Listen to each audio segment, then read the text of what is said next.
그는 왜 흔약한 도적과 살아있는 영웅으로 극명일 나뉘었을까요? 조선 왕조 500년의 긴 역사 속에서 한 인물을 두고 극명하게 엇갈린 평가가 존재합니다. 왕실의 공식 기록은 그를 흉악한 도적이라 낙인 찍었지만 억압받던 백성들은 그를 살아있는 영웅이라 부르며 희망을 걸었죠. 과연 그는 누구였으며 어째서 이토록 상반된 이름으로 기억되어야만 했을까요?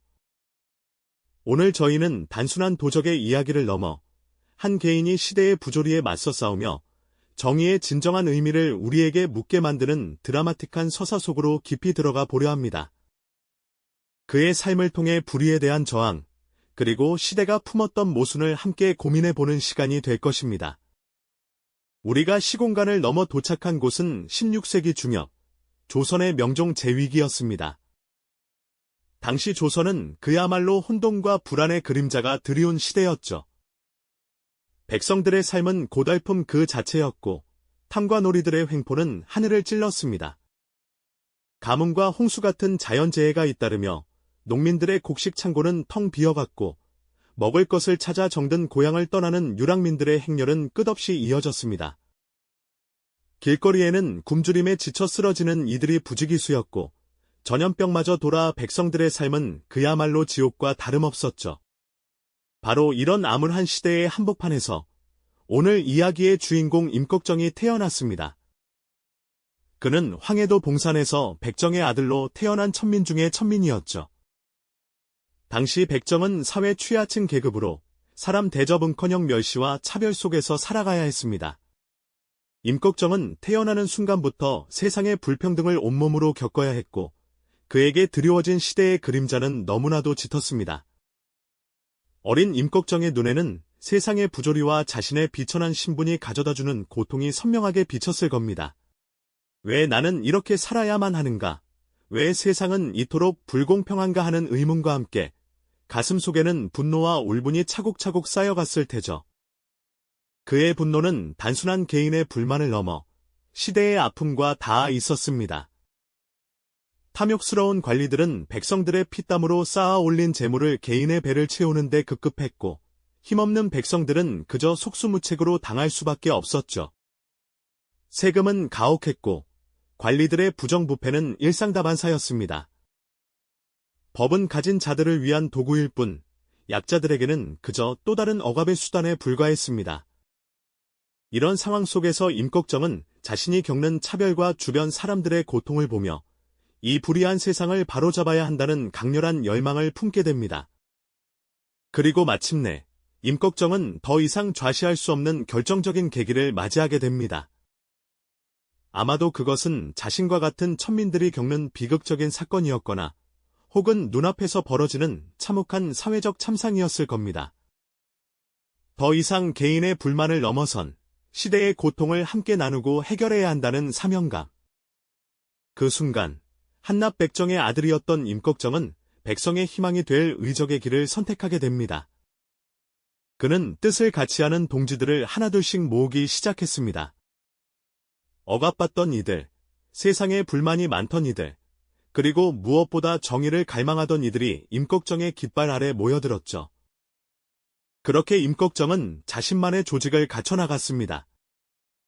그들은 어둠 속에서 움직이며 탐관오리들과 부유한 상인들의 재물을 빼앗았습니다. 마치 밤의 그림자처럼 소리 없이 나타나 백성들의 고열을 짜내 불을 축적한 자들의 곡간을 털었던 것이죠.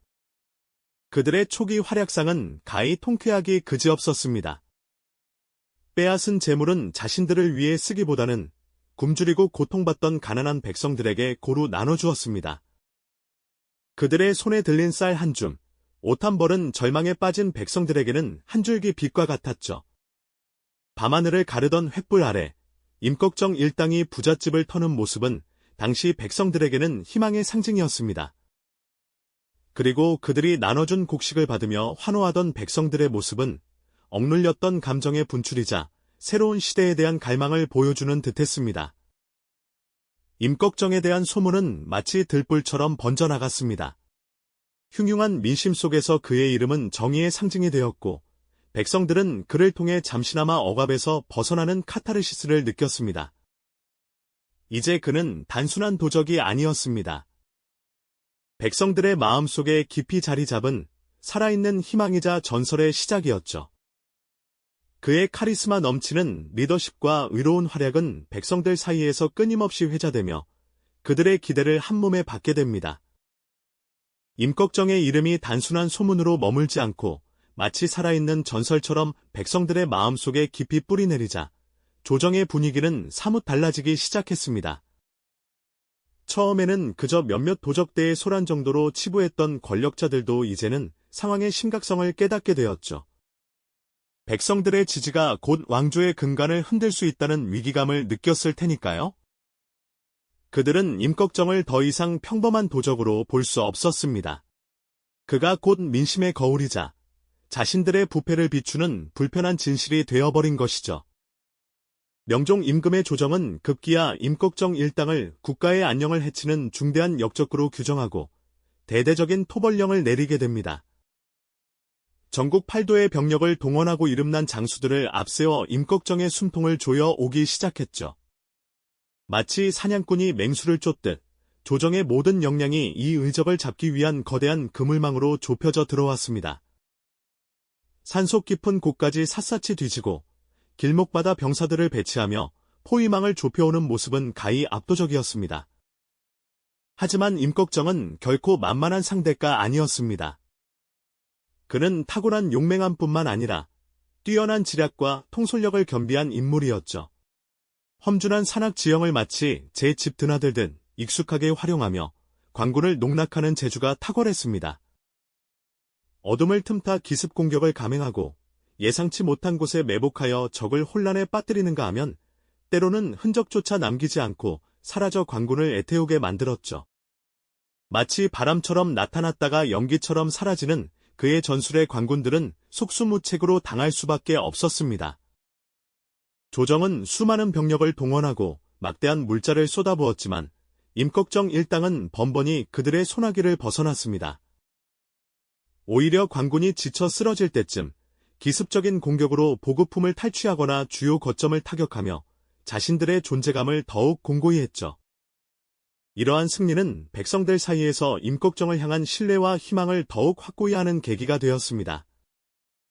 그들은 임꺽정을 통해 억압받던 서름을 해소하고 언젠가 자신들의 세상이 올 것이라는 막연한 기대를 품게 되었던 겁니다. 임꺽정은 이제 단순한 도적 무리의 우두머리를 넘어 시대의 부조리에 저항하는 상징적인 존재가 되어 있었습니다.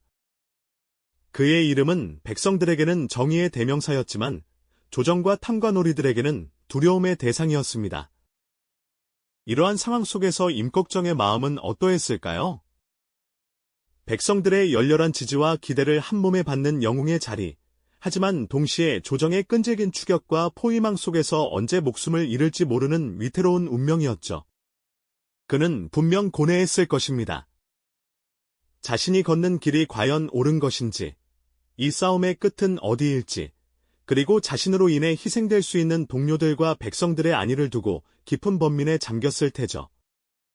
마치 거대한 폭풍 한가운데 홀로 서서 거센 바람과 파도를 온몸으로 받아내야 하는 선장과도 같았습니다. 백성들의 희망을 짊어진 영웅의 무게는 상상 이상이었을 겁니다. 그의 눈빛에는 불타는 저항 정신과 함께 시대가 지운 무거운 책임감이 역력했겠죠. 하지만 임꺽정은 결코 물러서지 않았습니다. 오히려 더욱 단단한 의지로 끈질긴 관군에 맞서며 자신의 길을 굳건히 걸어 나갔습니다. 그의 존재 자체가 조선 사회의 모순을 그대로 드러내는 거대한 질문이 되었으니까요. 과연 백성을 수탈하여 부를 축적하는 자들이 정의로운가? 아니면 그들에게서 빼앗아 굶주린 백성에게 나누는 자가 진정 정의로운가? 이 질문은 백성들의 마음속에 깊이 새겨져 임꺽정의 이야기는 단순한 사건을 넘어선 전설로 살아있는 역사가 되어갔습니다. 그의 활약은 계속되었고 조정과의 대결은 점점 더 예측 불가능하고 더욱 격렬한 양상으로 치닫게 됩니다. 이 영상이 도움이 되셨다면 좋아요와 구독 부탁드립니다. 여러분의 응원이 제게 큰 힘이 됩니다. 다음 영상에서도 더 유용한 정보를 공유하겠습니다. 감사합니다.